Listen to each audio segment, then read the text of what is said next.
দেখেন এখানে এখানে আম ধরছিল, এই ডালটা চিকন, ঠিক আছে। আমি যদি এটা ডালটা এখন নতুন করে আবার কেটে দিই এখান থেকে, গোড়া থেকে,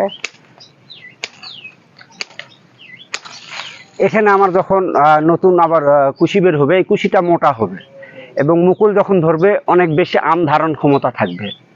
আর যখন চিকন ডাল থাকে আম ধারণ ক্ষমতা কম হয়, আমও কম ধরে এবং আমের সাইজটাও ছোট হয়। তবে আম্রপালি আমের ক্ষেত্রে অবশ্যই কাটিংটা করতে হবে। এটা তো আম্রপালি না? হ্যাঁ, আম্রপালি গাছ এটা।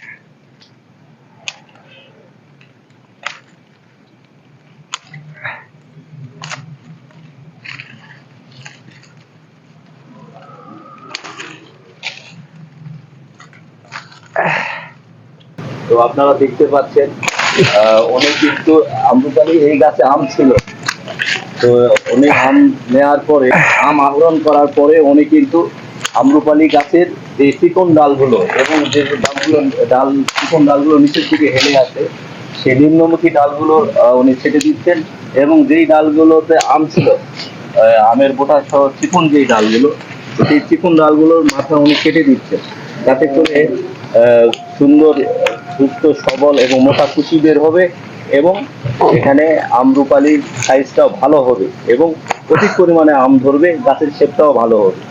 তো আপনারা অবশ্যই আম্রপালি আমের গাছে এরকম ভাবে কর্তন করবেন আম পাড়ার পরে এবং অবশ্যই গাছে খাবার দিতে হবে।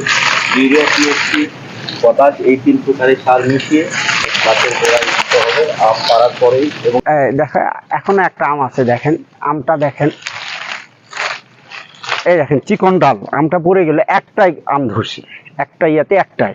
তো যদি আমি এটা যদি এখান থেকে কাটে দিই তাহলে আমার কুশি বাড়াবে মোটা এবং মুকুলও ভালো আসবে, প্লাস আমার আমটাও ভালো ধরবে। এরকম একটা আম হবে না, এরকম ছোট একটা আম হবে না, বড় আম হবে, আরো বড় হবে, আরো অনেকগুলো ধরবে এক কুশিতে।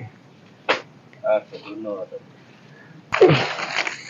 কাটার পরে আপনার গাছের শেপটা কিন্তু সুন্দর হয়েছে। হ্যাঁ, এটাতে চারিদিক দিয়ে খুশি হয় তাহলে গাছটা কিন্তু আরো সুন্দর শেপ পাবে। হ্যাঁ, শেপ পাবে এবং গাছটাও সুন্দর লাগছে, কিন্তু কাটার পরে কিন্তু গাছটা দেখতে ভালো লাগছে।